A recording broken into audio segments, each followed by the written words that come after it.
Gabby, it's been kind of an ugly primary race so far between Talarico and between Crockett. Bring a national audience up to speed on that. Yeah, it's certainly gotten more contentious. I think it had started relatively peaceful between the two. They're old colleagues from the State House. It heated up a few weeks ago when Colin Allred, who was the third Democrat in the race, who dropped out on filing day in order to make sure that it wouldn't go to a runoff, that it would just be two candidates. He took a TikToker's allegation that James Talarico had called him a mediocre black man and blasted that out and endorsed Crockett. A major broadcast network buried an interview with a candidate for the United States Senate, blamed federal law, and walked away. That is where this begins. Not with context, not with history, with a decision made inside a corporate legal department that altered the trajectory of a statewide election and exposed the exact mechanism by which political speech dies in America without a single government order ever being issued. CBS pulled the interview. They told Stephen Colbert he could not air it. They cited the Federal Communications Commission. They cited the equal time rule. They presented this to the American public as compliance, as caution, as legal necessity. That framing is false. The evidence does not support it. What the evidence supports is a different conclusion entirely. And that conclusion is rooted not in politics, not in ideology, but in a pending corporate merger worth billions of dollars and the specific federal regulators who control its fate. Here, play this clip. That's right, Katie. And there's a lot on the line here in Texas because the only matchup that we could see being competitive in the fall would be Ken Paxton, who has more baggage than you can fit on two 757s, but is probably going to finish first in at least the initial primary phase of the Republican side, and James Talarico, who is a more broadly appealing candidate than Jasmine Crockett, whose theory of the case is that there are millions of progressive voters in Texas who just don't turn out in elections, which there's very little evidence for. We examine this now. The subject is the Texas Democratic Senate primary. The candidate is State Representative James Talarico. The network is CBS. The parent company is Paramount. And the transaction hanging over every decision made inside that legal department is Paramount's active bid to acquire Warner Brothers, a merger that requires regulatory approval from the executive branch of the United States federal government. That is the spine of this case. Everything else connects to it. The corporate merger is not background detail. It is the organizing fact. When Paramount's attorneys told Stephen Colbert he could not interview a Senate candidate on a program that has interviewed politicians for decades, that decision did not emerge from a neutral reading of the law. It emerged from a corporate entity managing its relationship with the administration that will determine whether its multi-billion-dollar acquisition goes forward or collapses. This is the framework. The timeline confirms it. Here, play this clip. But two counties will be the counties that these Texas Democrats are going to be looking at, and that is Dallas and Harris County, here where I am. Why? Because 30% of the votes for this primary will be cast in these two counties. In this county where I am in Harris, 1 out of 6 of those primary votes. And you know this, back in 2024, the big buzz was about the Latino vote in Texas. How are Latinos going to vote? This time it's about the black vote in the state of Texas. And there is this divide because right now the thought is that Jasmine Crockett will be able to rile up Texas black Democrats. The claim from CBS arrived with institutional authority. Stephen Colbert read it directly to his audience. The network's attorneys informed the show that airing an interview with Talarico could trigger the FCC equal time rule because 2 other candidates were also competing in the Democratic primary. Those candidates are United States Representative Jasmine Crockett and a third candidate named Ahmad Hassan. CBS stated they were compelled by law to protect the airwaves from imbalance. They offered this as though it were settled. They offered it as though the law gave them no alternative. The law gave them an alternative. The law, in fact, gave them protection. Late-night talk shows are explicitly carved out from the equal time rule under established FCC exemptions. The Late Show with Stephen Colbert qualifies. That exemption exists precisely to prevent the kind of paralysis CBS described. A network cannot function if every political appearance triggers mandatory equal airtime for every candidate in every contested race across the country. The exemption resolves that problem. The CBS legal department knew the exemption existed. The evidence shows they cited the rule anyway. Here, play this clip. This is a primary where Black Texans have a candidate that they strongly prefer to the alternative. And right now, they're not only going to vote for Jasmine Crockett by an 8-1 or 9-1 margin, but they're going to turn out in probably close to record numbers to support her.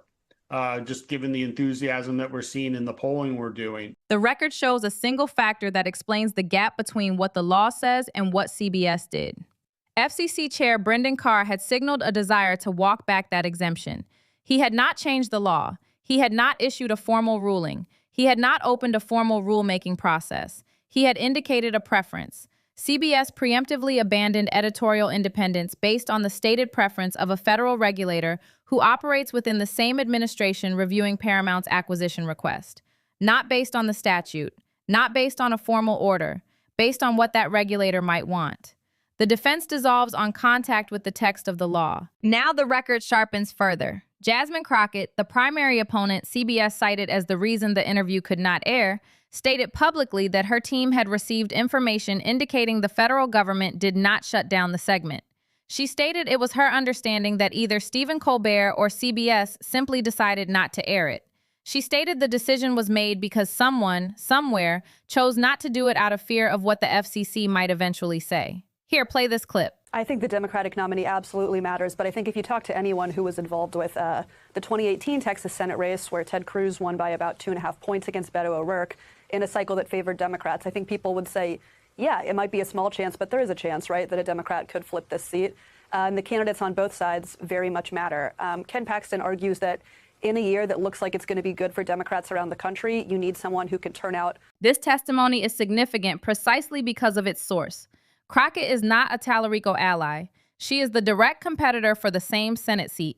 Her assessment of what happened directly contradicts the CBS framing.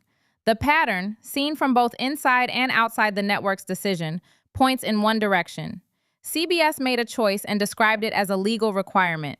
These are not the same thing. The chain of interest connecting these decisions is not theoretical. It is structural and documented. FCC Chair Brendan Carr oversees broadcast licensing. Paramount holds CBS. Paramount is attempting to acquire Warner Brothers. The Trump administration controls the regulatory environment in which that acquisition will be reviewed, and Carr serves within that administration.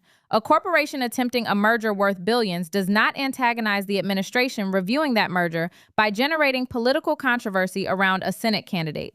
This is how institutional decisions function in the real economy, not through explicit orders, through anticipated consequences and the rational management of corporate risk. The calculation is precise even when it is never written down. The political landscape surrounding this decision is also under significant and documented pressure. Talarico and Crockett are locked in one of the most competitive Democratic primaries Texas has seen in years. The contest is close enough that a single news cycle, a single viral moment, a single corporate legal decision about what airs on late-night television can shift the outcome. That is the precise environment in which CBS made its consequential and documented editorial call. A survey conducted by Texas Public Opinion Research across 1,290 likely Democratic primary voters shows Crockett at 38% and Talarico at 37%. 1 percentage point separates them. The margin of error exceeds 3 points. 21% of voters remain undecided. This is a primary that will not be settled by endorsements or ideological position papers. It will be determined by organization, fundraising, and exposure. Talarico understood instantly what the CBS cancellation made possible. He raised $2.5 million in the 24 hours following the cancellation. The interview was posted to YouTube. It received over 5 million views within days. The network's attempt at containment produced the opposite of containment. The timeline confirms this was not an accident.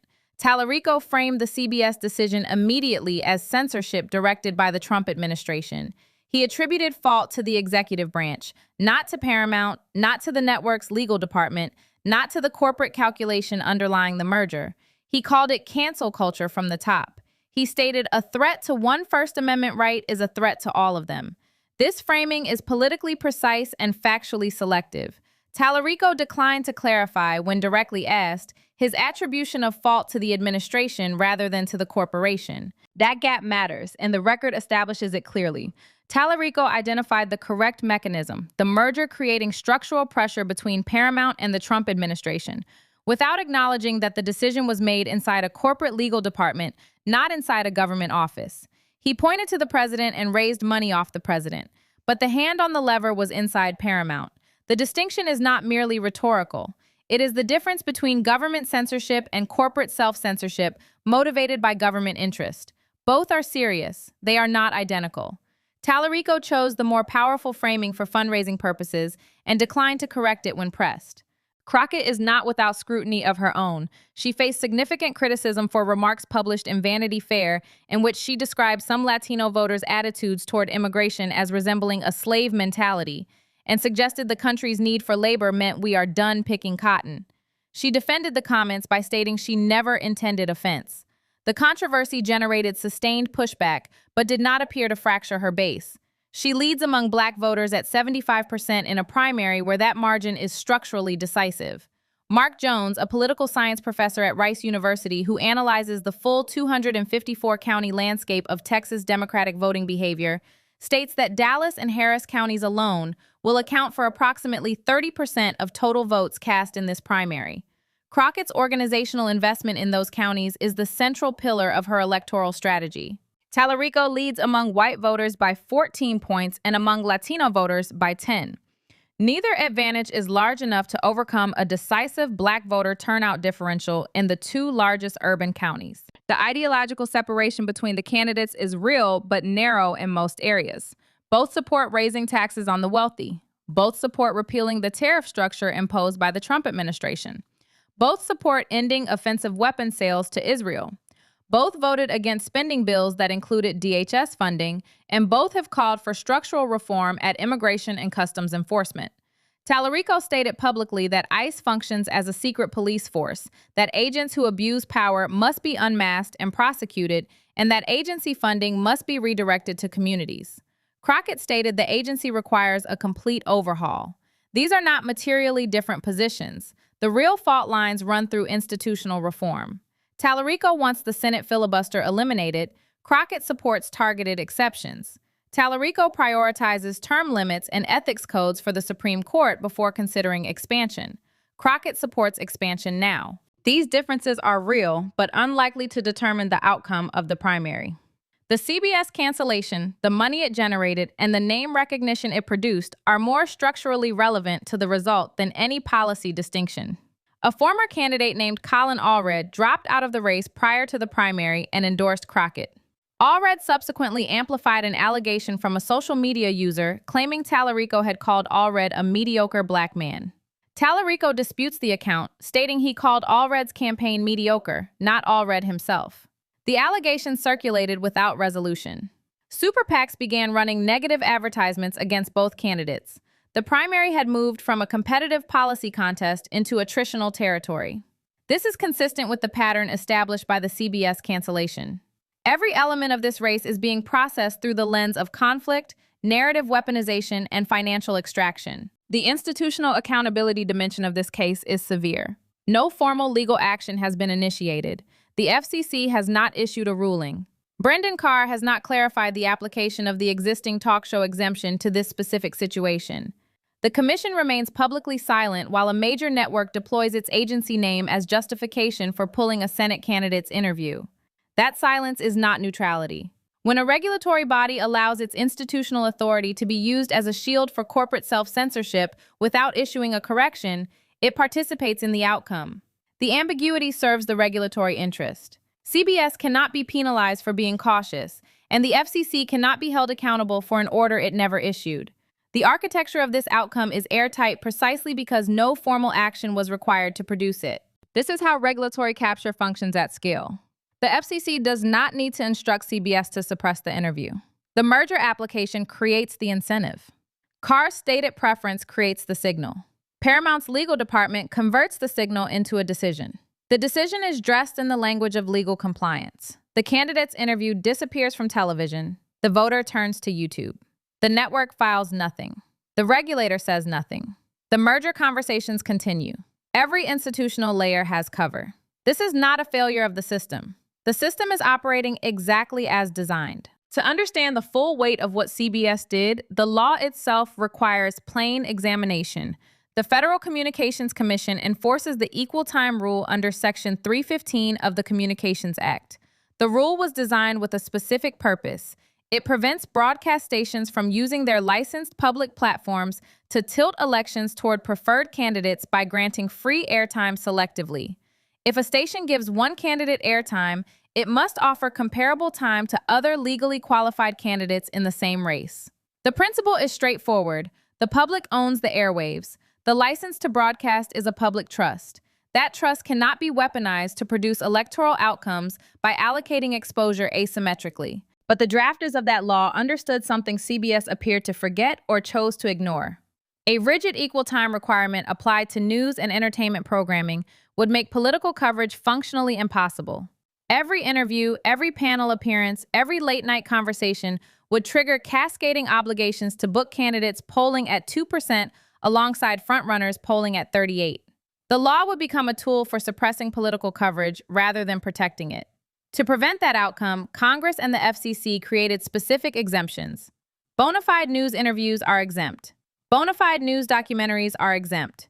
On-the-spot news coverage is exempt. And the category that directly applies here, regularly scheduled talk and interview programs like The Late Show with Stephen Colbert, falls within the exemption framework as interpreted under decades of FCC precedent. Ahmad Hassan, the third candidate CBS cited as triggering its legal concern, was polling at 2% in a University of Houston survey conducted around the same period.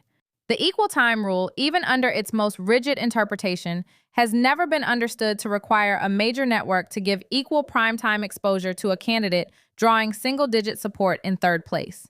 The exemption framework exists precisely to make that outcome unnecessary. CBS knew this. Their attorneys knew this. When the legal department issued guidance saying the interview could not air, they were not interpreting the statute. They were managing a relationship. The legal language was the vehicle. The merger was the destination. Talarico is correct that something dangerous is present in this arrangement. He is correct that when corporate decisions align with regulatory preferences to suppress political coverage during an active election, something has gone wrong with the public airwaves. The First Amendment does not technically bind private corporations, but the FCC's authority over broadcast licensing rests on the legal premise that the airwaves belong to the public and must serve the public interest. When a broadcaster cites a federal agency to justify pulling a Senate candidate's interview, while that broadcaster's parent company negotiates with the administration that controls that agency, the distinction between public interest and corporate interest has ceased to be meaningful. The law says one thing. The institutional reality produces another outcome. This is the legal reality of the broadcast industry in the current regulatory environment. The procedural record now carries this case forward. The Democratic primary vote is March 3rd. Early voting is underway. The winner will advance to November. In November, the Texas Senate seat held by John Cornyn will be contested in a general election. Cornyn faces his own primary against Ken Paxton and United States Representative Wesley Hunt. Senate Majority Leader John Thune has stated publicly that Paxton poses electoral risk to the Republican Party in a November contest. Paxton argues that base mobilization matters more than general election positioning. Cornyn argues the party needs someone who can appeal to voters outside the base. The Republican primary carries its own fault lines. The winner will face whichever Democrat emerges from March 3rd with momentum, money, and an intact coalition. No formal order was required to produce this result. No explicit instruction from the White House. No written directive from the FCC. Only the logic of a multi-billion-dollar acquisition. The rational calculation of corporate attorneys, and a regulator's stated preference that was enough to cause a major television network to make a consequential editorial decision in the middle of an active statewide election. That is the precise sequence. That is how the outcome was produced. The record establishes it across every layer. The merger creates the incentive. Carr's signal creates the direction. The legal department converts both into a documented decision. The decision is articulated in the language of compliance. The compliance language is read on television by Stephen Colbert. Talarico uploads the interview to YouTube. 5 million people watch it. $2.5 million moves from small donors into his campaign account. Crockett holds her coalition in Dallas and Harris. The FCC says nothing. Paramount files nothing. The merger discussions continue. Everyone operates within the institutional structure that produced this result, and that structure produces no correction because it has no mechanism for self-correction when every actor inside it is behaving exactly as the incentives demand. That is what the evidence shows. That is what the record establishes. The procedure does not stop. It absorbs this event and continues forward without accountability, without formal correction, and without acknowledgement from any institutional actor that anything other than routine legal compliance occurred.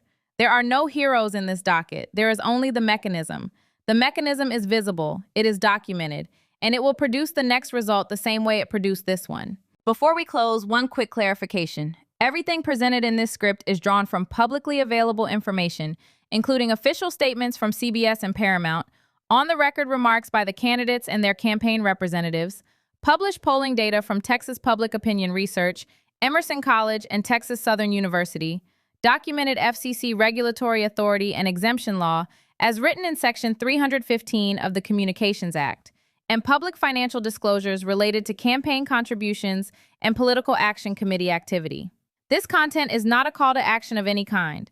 It is not an endorsement of any candidate, party, or political position. Reasonable people examining the same documented record will reach different conclusions about motive, causation, and institutional intent. And that disagreement is not only acceptable, but necessary to a functioning democracy. The goal here is to examine what the evidence shows, hold it against what was publicly claimed, and allow the record to speak without embellishment or speculation.